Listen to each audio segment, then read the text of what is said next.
conference saying the school can't play in championships. Just kind of what some thoughts that you kind of have about that? It hurts as of right now. It hurts. I'm hoping that, it does, hopefully something good happens and it changes and we're allowed to play, but it definitely does suck. But, we got to keep pushing, still have games to play. Just for kind of how crazy the day must have been, do you think even some of those emotions just kind of carried over onto the court also? Most definitely. Definitely felt that. But, as a team, we tried collectively to try and come out in the second half, push it behind us. Should have pushed it before the game, but definitely, didn't want it to affect us in the second half.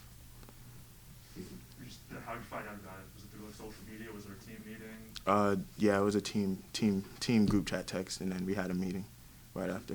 You guys got down to a 6-point deficit in the second half. Just after that, what made it hard to make it close the gap even more? Just couldn't guard. That's it. And we couldn't defensive rebound. Just as a team, just how do you guys just kind of move on? Not from this game as much as just everything that happened today. Just like, are you guys going to try to rally around it, just to try to keep playing strong, or just as a team, how are you guys just going to carry on? Of course, we can't let this affect us. We're basketball players at the end of the day. So, this is something that we love to do. So we still have a lot of games left, so we're going to play to the best of our ability. Put this one behind us, and we'll be ready for the next games coming up. Good. Cool. All right. You have a good night. Yeah, obviously Binghamton played really well. Give them credit. We couldn't guard the Falco kid at all. And we didn't defensive rebound well. And honestly, in the year, our two issues have been keeping the ball in front with a guard and defensive rebounding. So they exposed the two things we've been bad at. Now, for the offense, I think we're a little half with it. We didn't do a great job of finishing around the rim. I mean, we were 9 for 28 on twos. That's more bothersome to me than the three-point shooting. And that's part of the problem because you shoot a lot of threes, 11 for 35, they're not going in. So you want to try to get it inside. That's all good offense is inside out, but we're 9 for 28 on layups. So that wasn't the answer either. So tough night for us. Tough night. Give Binghamton a lot of credit.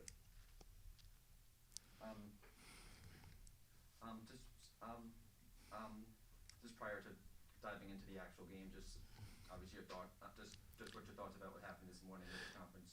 Yeah, the department put out a statement, and honestly, that's kind of my mindset, and we're going to be behind that, and I think that from a coaching perspective, my job is to take care of the players, get them in a good place as we can mentally, and support them. And that's what we're going to do. And, let the administration handle that other issue, and we've got to handle our team. The game day timing by the conference was what it was, and we just didn't handle it very well. Right, do you think, just because of the emotions of the day and everything, do you think for the kids that just might have carried over onto the court also? Yeah, I think that, like Tyler was in here, I'm sure you ask him that. He would have better handle on that than me. I think that we're trying to look at how can we get a basket, and we struggled to do that, and how can we get a stop, and obviously we struggled to do that. But we kept fighting. I mean, we got the game down to 7. We had 3 threes in the air. 2 of them were transition step-in threes by a couple of our best shooters. The other one was a zone offense, inside-out, kick-out 3 to the corner that was a good shot. So those are shots we'll sign up for all day. We needed just one of them to go in. I don't know if we win, but when you cut it down, you play hard, you get stops, and it gets to 7, and then you don't make the shot, and you get another stop, and then you don't make the shot again, and then you get another stop, and you don't make the shot, and then they finally score. At some point in there, it gets really hard to just stick with it. And I thought for the most part we did, and I'll give our guys credit. I thought they competed and gave us a chance in the second half to come back and make a run.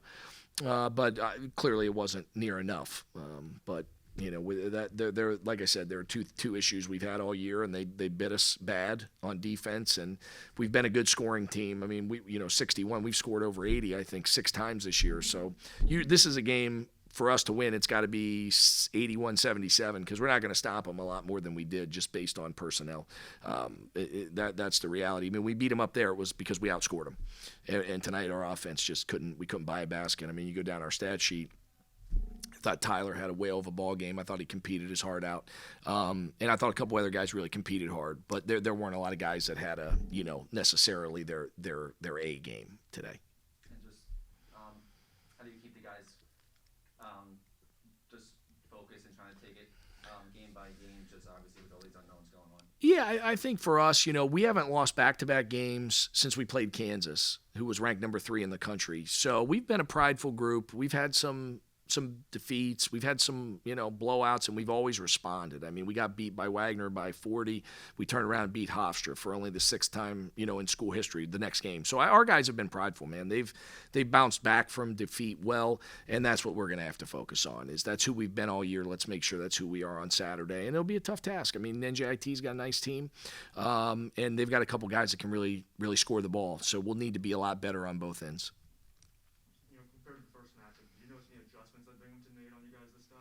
They played a little more zone today, but actually we have seen their video lately. We kind of expected them to do that, and we tried to prep for it in practice.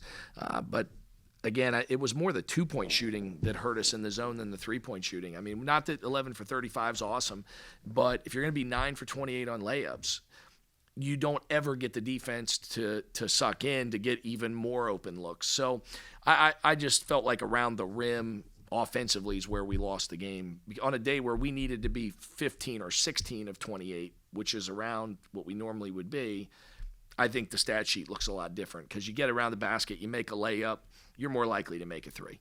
You're not very likely to make a 3 if you have just got a layup and you've blown it or the guy blocks it. Confidence is a funny thing with shooting, and I don't think we ever really got much of that going. Because of that, are you okay with shot selection with so many threes taken even though you guys weren't making it? I thought we took a couple quick trigger threes that weren't great shots, but honestly, over the course of the year, we're 5-2 to start the league. We've taken a lot of quick trigger 3-point shots. So, I don't ever always love those, but we've got some really good shooters. I mean, you go through the stats, like Frankie. He didn't make it, but he's taken that transition trail 3 all year, and that's a shot he can make. He just didn't, and I think Jaleel Jenkins had some good looks that he's a 40% career 3-point shooter. He didn't have a bad game, but he missed 1 or 2 that he's very capable of making. I thought Juan got some good looks that he didn't make. So down the line, I tell you, I loved our shot selection, no, but I'm way more disappointed in the 9 for 28 on 2s. I mean, that is the offensive issue because we also, to be honest, like you come out in the game, we get off to a horrendous start. We had 5 turnovers in our first 12 or 13 possessions. Then we only have 9 for the game. So we weren't taking care of the ball early, and it got us off to a bad start. And it just kind of set the tone offensively for a very clunky performance on offense. I mean, if you watch the defensive rebounds we got, we kept having to get on guys about advancing the ball. We were getting defensive rebounds and holding it for like a half a second to a second before we were pivoting and throwing outlets. So our transition wasn't very good, and that was something we kept harping on, but we just, until the mid-second half, we couldn't really snap out of that. And then by the time we snapped out of it, we missed 3 transition threes. So we weren't in a very good rhythm, offensively, and that's something we got to fix. Just, lastly, what's the biggest motivation for this team going forward with the conference? Well, I think the biggest motivation is to put your best foot forward and go win a game. I mean, the reality is we still got 10 games left. We got 10 games left. And like I said, we haven't lost 2 in a row since Kansas. And I think NJIT is a terrific team, and they're well coached, and they've got just 2 fantastic scorers with O'Hearn and Coleman. But we've got to find a way to go in there and win. I don't think that the makeup of our team, I've liked our mental toughness all year. This is a real time where we just need to rely on it, and we got to find a way to bounce back and get a win. All right. Good? Thanks, okay, hey, thanks, guys. Take care. See you. Guys, be good.